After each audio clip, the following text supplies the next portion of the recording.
In case you didn't watch the previous review, we tackled Pac-Man World 2, and before that we looked at World 1. These were fairly decent platformers, but both showed many flaws and therefore left room for improvement.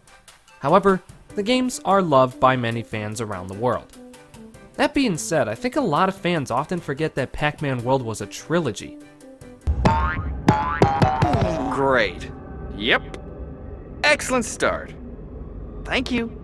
Oh, now I see why.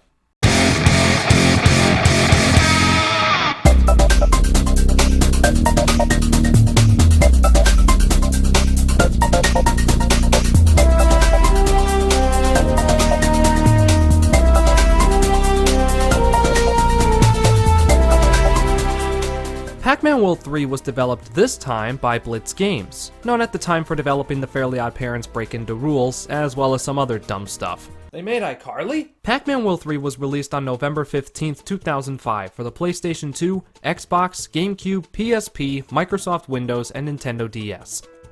This game has become a little infamous for being one of the worst of all time. And let me be the first to say this to people who think that. You are stupid! Sure, Pac-Man World 3 isn't the greatest game ever, but at least it's not worse than E.T. on Atari 2600 like many people are claiming. Like, come on guys! Did you even play the game? But enough making fun of people who don't have a clue what a video game is.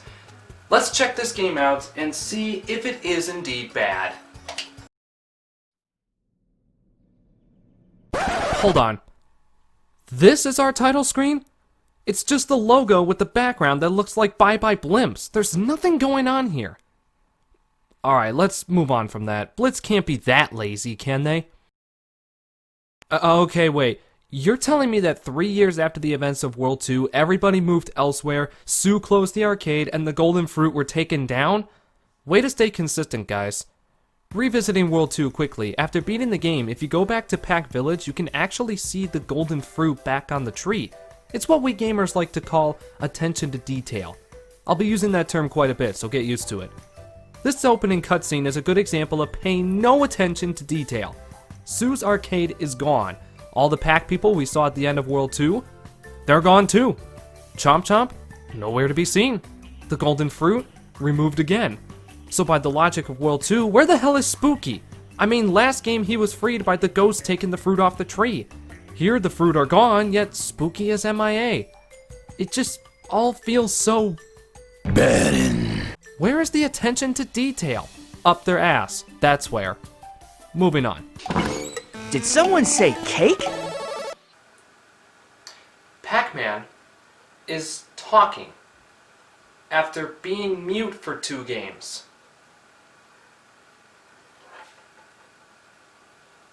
Nothing against the voice, I actually like it, but the fact that Pac-Man didn't say anything in the prior 2 games makes this sound so awkward.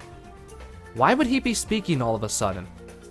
Okay, I feel like we should briefly touch on the story before I drone on too long. Pac-Man and his family are celebrating his 25th birthday. Suddenly, Pac-Man is taken from his family and sent into a pit filled with goo.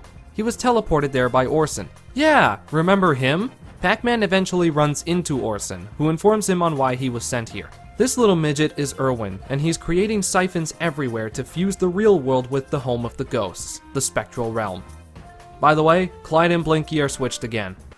So Pac-Man and the ghosts team up in an attempt to stop Irwin's plans. There are a total of 15 levels and only 1 boss. You fight Irwin halfway through, and again at the end of the game. Both fights are the exact same thing. Another instance where Blitz paid no attention to detail. I understand we're not fighting the ghosts because we're helping them, but this opens up the door for new, interesting boss fights. Nope, we don't get that. The controls in this game are surprisingly solid. Pac-Man can't dropkick anymore, so instead he's punching, which means Pac-Man World 3 is a platformer and a beat-em-up. My childhood is ruined! It's actually not that bad. The fruit and dots make their return, except now you don't have to go out of your way to find every last dot in the level, thank fuck. In addition, we also have 25th anniversary minifigures to collect. There are 5 in each level. Collecting these unlocks goodies in the museum, more on that later. There's also these cards that you can find in each level. There's 1 per level. These are just completionist things only nerdy nerds are gonna care about. These gems enable the Pac Dot chains. Occasionally the game will stop Pac-Man and you'll be forced into a battle against the spectral monsters. Chomp them with the power pellet and you can move on. Throughout the game there will be puzzles to solve, as well as Galaxians making their return. The Galaxians take you to what the game calls Virtual Pac-Man. It's classic Pac-Man, except the ghosts look weird. Every now and then this thing comes in and adds more dots. What an asshole. Anyway, one thing you'll come to discover about these levels is that they are insanely long. Like, just end for fuck's sake. I know Yellow Pac-Marine exists, but come on, not every level has to last 7 minutes. Pac-Man travels through the Wastelands, the Outpost, the Spectral Realm, Gogeka, and Zephyr. No, not that Zephyr. That's making me want to play Spyro 2 now. The first siphon has been discovered. How do we knock it out? By playing Virtual Pac-Man, of course. Completing the maze destroys the machine creating the siphon. Alright, first boss.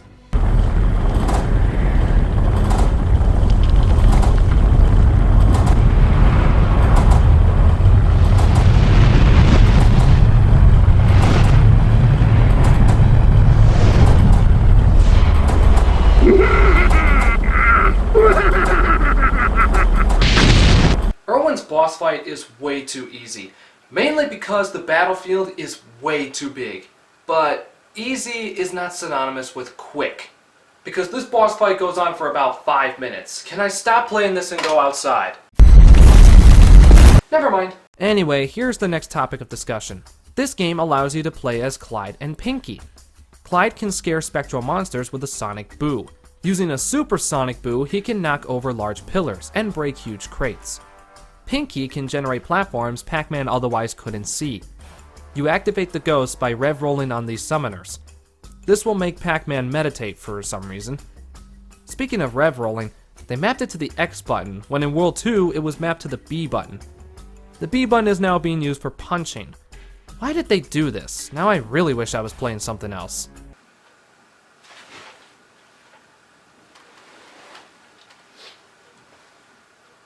Soon, Killer Killif. Soon. You may have noticed I'm not using any of this game's soundtrack, aside from the maze theme. There's 2 reasons for that. 1, it rarely gets played while you're playing the game. 2, it sucks. The new antagonists do not look like they belong in the Pac-Man universe. Just look at Irwin. Also, this guy disappears after level 5. Where did he go? Is he dead? Did we kill him? Did he check out? I don't blame him. Let's go back to the dialogue in this game. And to my surprise, it's actually not bad. People are going to have different opinions about Pac-Man talking, but he actually has some memorable dialogue. Details of my sector's energy should be between me and Miss Pac. Thank you very much. Ah, he's referencing sex. In a fucking E-rated game. I don't know why they made Clyde sound like a New Yorker. This birthday cake's delish, Mrs. Munchie. God, this game could have been a whole lot better, but Blitz decided to add too much. Why are they trying to fix what wasn't broken? Anyway, after the final boss fight with Irwin, he falls, or in this case ascends, into his machine and it explodes. Pac-Man gets sent back home and he chases the ghosts. Game over. After completing the game, or before, you can go to the museum. Here you can look at concept art, character descriptions, and the chronological timeline of the games. You can also watch an interview with the original creator of Pac-Man. Funny little glitch here, if you butt bounce at just the right time, then trigger the interview, your controller will vibrate throughout the video. I'm pretty sure this is not supposed to happen. The museum also allows you to play the original Pac-Man, as well as watch this trailer for Pac-Man World Rally. But not on the GameCube version though. You can still play Pac-Man, but the World Rally trailer is nowhere to be seen. So, that was Pac-Man World 3. It was a pretty big mess. However, there are different methods of gameplay here that worked really well. Unfortunately, these rarely occur due to the rest of the game just not being memorable. None of the areas make me think of Pac-Man, the main villain doesn't look like a Pac-Man character, and the soundtrack sounds so bad you barely hear it. This makes me wonder what this game would have been like if Namco didn't give it to somebody else. At the end of the day, this was not a good game. Pac-Man World 3 gets 3 out of 10. I honestly would still play this game over the Wii version of Sonic Unleashed. I'll play this sooner than Twinsanity. I'll play this sooner than Enter the Dragonfly. But is that saying much? Now for something you've seen literally everybody else do at the end of a trilogy retrospective. My final thoughts. The best choice is Pac-Man World 2. It's a fun little platformer, has a great soundtrack, and puts a big smile on everybody's face, not just the big yellow testicle. The game, however, left a lot to be desired. A close runner-up would be Pac-Man World, a fun side-scroller with unique level designs and perfect emulation of the original Pac-Man. The weakest one for sure is Pac-Man World 3, the perfect example of don't give your game to somebody else who's going to pay no attention to detail and just completely forget about what made the other games so good. Another third game that falls victim to the IP just being sucked dry. The games that followed were very lackluster and in fact just plain terrible. However, Namco was not done. They teamed up with Smart Bomb Interactive to make what I consider to be the calm before the storm. In 2006, Pac-Man's next game was a kart racer?